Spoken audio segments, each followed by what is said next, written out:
भारत में नमाज तरावी पढ़ते हुए हिंदुओं ने जब औरत पर सांप छोड़ा तो देखिए क्या मौजज़ा रूनुमा हुआ। सांप ने ऐसा क्या काम किया जिसे देखकर वहाँ मौजूद हिंदू भी अल्लाह की पनाह मांगने लगे। जानकर आपके रोंगटे खड़े हो जाएंगे। अस्सलाम वालेकुम नाजरीन। भारत के शहर लखनऊ में जब एक मुस्लिम औरत तरावी की नमाज पढ़ने में मशगूल थी तो हिंदुओं ने शरपसंदी और मुस्लिम दुश्मन होने का सबूत देते हुए ऐसा बेहुदा काम किया कि इंसानियत का सर शर्म से झुक गया।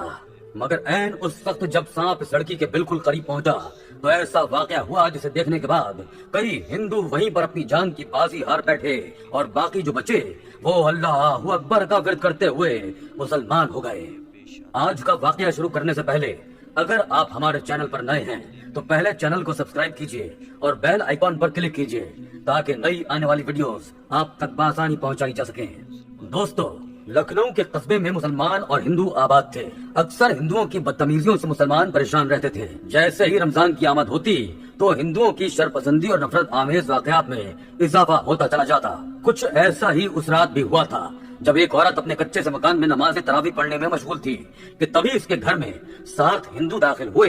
वो तो कई रोज से नजर रखे बैठे थे कि जैसे ही मौका मिले वो इस खातून पर हमला कर दें। इसका शौहर शहर से बाहर गया हुआ था। वो औरत बापर्दा सी खातून थी लेकिन पड़ोस में हिंदू घराना था। वहाँ से एक हिंदू लड़के ने इसका चेहरा बेहिजाब देख लिया था। इस औरत से बदकारी करना चाहता था। वो जानता था कि महीने में 1 दिन के लिए इसका शौहर दूसरे शहर जाता है। जब इसका शौहर दूसरे शहर गया वो औरत घर में अकेली थी, इबादत में मसरूफ थी। जब उस हिंदू लड़के ने अपने 7 हिंदू दोस्तों को इस औरत के घर में कूदने का इशारा किया, वो औरत उस वक्त घर में अकेली थी। इसलिए वो लोग खबासत भरी हंसी हंसते हुए इस औरत के घर में कूद गए। वो लोग गुनाह के इरादे से आए थे। उनका मकसद इस औरत के साथ बदकारी करने का था। लेकिन जैसे ही इस लड़के ने कमरे का दरवाजा खोला वो जाए नमाज पर नमाज में मशगूल थी। वो इस औरत से कुछ ही दूरी पर खड़े थे। इस औरत के पुरनूर चेहरे को देखकर इनके अंदर गुनाह की ख्वाहिश बढ़ने लगी। इन हिंदुओं की आंखों में अजीब सी चमक उभरी थी, गोया आज उनका मकसद पूरा होने वाला था। इन शरपसंद हिंदुओं ने एक खबासत ज़दा कहका लगाकर ओम शिवा का नारा बुलंद किया और सबसे पहले वही हिंदू लड़का इस औरत की तरफ बढ़ा। वो औरत ये तो जान चुकी थी कि इसके कमरे में चंद ओबाश लड़के मौजूद हैं। वो दिल ही दिल में खौफजदा हो चुकी थी। वो लड़का जैसे ही आगे बढ़ा यकदम उसे अपने कदम रोकने पड़े। वो कई फुट लंबा सांप जाए नमाज के गिर्द घूमने लगा और घूमकर एक दायरा बनाकर बैठ चुका था। वो औरत यूं ही नमाज पढ़ने में मशगूल रही थी। दिल में अल्लाह से मदद मांगने लगी। आसपास जो कुछ हो रहा था वो बखूबी सब महसूस कर रही थी, मगर इसने सब कुछ अपने रब पर छोड़ दिया था। वो शरपसंद लोग एक पल को रुक कर कभी इस औरत को तो कभी सांप को देखने लगे जो यूं कुंडली मारकर बैठा था, गोया इस औरत को अपने हिसार में ले रखा हो। ये मंजर देखकर इन लोगों को झटका सा लगा था। इनकी आगे बढ़ने की हिम्मत नहीं हुई और वो सांप की फुनकार से डरकर वापस घरों की जानिब भाग गए। वो सांप कितनी ही देर फन फैलाए इस औरत के गिर्द एक हिफाजती हिसार बनाकर बैठा रहा। वो औरत जैसे ही नमाज तरावी पढ़कर फारिग हुई तो इस सांप को देखकर डर गई। सांप से खौफ खाने लगी कि कहीं वो सांप इसे ढंग न मार दे। लेकिन इस औरत को हैरत उस वक्त हुई जब वो सांप खामोशी से अपना हिसार तोड़ता हुआ वहाँ से दूर हट गया। इस औरत का वजूद बुरी तरह से कांप रहा था। वो हैरत से इतने बड़े सांप को देखकर दिल ही दिल में आयतुल कुर्सी का विर्द कर रही थी, जो इस मुसीबत के आलम में इसकी रखवाली करने के लिए न जाने कहां से नमूदार हो चुका था। पहले तो इसने यही समझा कि ये सांप वही शरपसंद हिंदू लेकर आए हैं, मगर जब इस सांप ने इसे डसने के बजाय इसकी हिफाजत करना शुरू की तो उसे ये मंजर किसी मौजज़े से कम नहीं लगा था।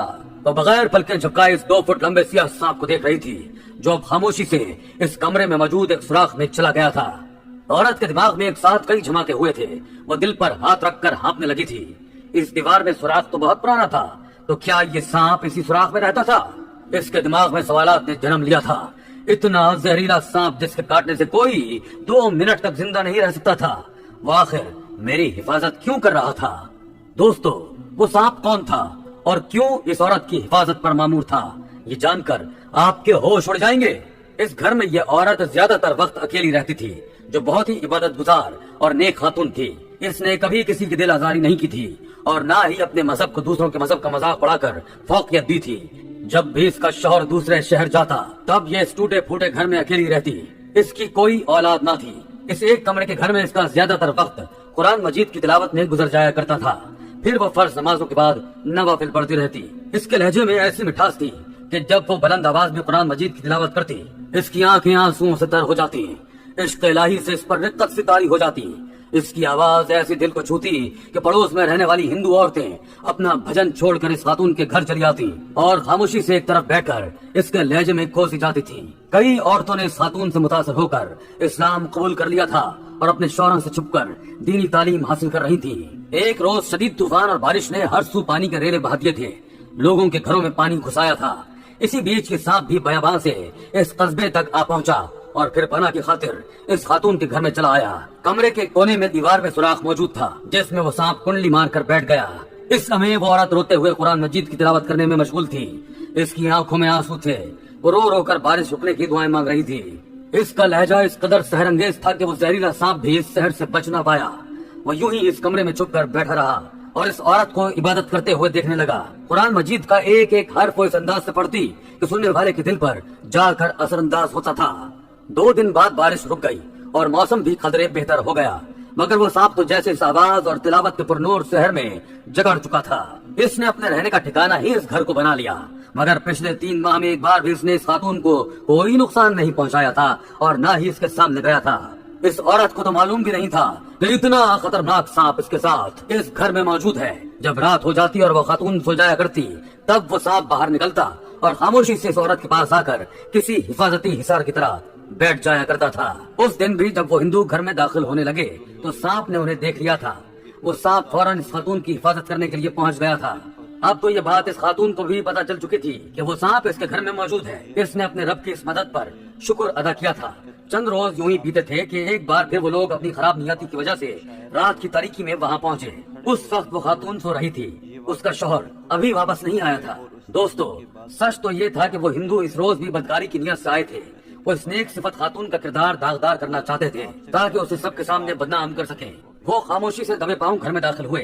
ان سب کی آنکھوں میں ہوش صاف دکھائی دے رہی تھی۔ وہ جو ہی اس خاتون کی جانب بڑھنے لگے تو ایک دم سے سانپ پھنکار کر ان کے سامنے آ گیا۔ وہ بلبلا کر پیچھے ہٹے تھے اور پھر دیکھتے ہی دیکھتے وہ سانپ اتنا بڑا ہو گیا کہ جب اس نے پھن پھیلایا تو وہ ان مردوں کے قد کے مطابق ہو چکا تھا۔ ان ہندوؤں کی تو چیخیں نکلی تھی۔ وہ سانپ انہیں جکڑ کر زمین پر پٹک رہا تھا۔ 3 لوگ دم توڑ چکے تھے جبکہ باقی سانپ کے آگے ہاتھ جوڑ کر معافی مانگ رہے تھے۔ وہ خاتون بھی حواس باختہ پیچھے کھڑی یہ منظر دیکھ رہی تھی، گویا بے ہوش ہونے کو تھی۔ 3 لوگ جان گنوا چکے تھے۔ تبھی اس خاتون نے سانپ کو خدا کا واسطہ دیتے ہوئے کہا کہ چھوڑ دو انہیں، یہ سزا بھگت چکے ہیں۔ اتنا سننا تھا کہ وہ سانپ تابیداری سے انہیں چھوڑ کر خاموشی سے ایک طرف جا چکا تھا۔ پورا گاؤں اکٹھا ہو چکا تھا۔ اس منظر کو دیکھ کر کئی ہندو متاثر ہوئے تھے۔ جو بچ گئے تھے انہوں نے اس نیک خاتون سے معافی مانگی اور کلمہ پڑھ کر مسلمان ہو گئے۔ دوستو، کہا جاتا ہے کہ وہ سانپ آج بھی اس عورت کے ساتھ سائے کی طرح رہتا ہے۔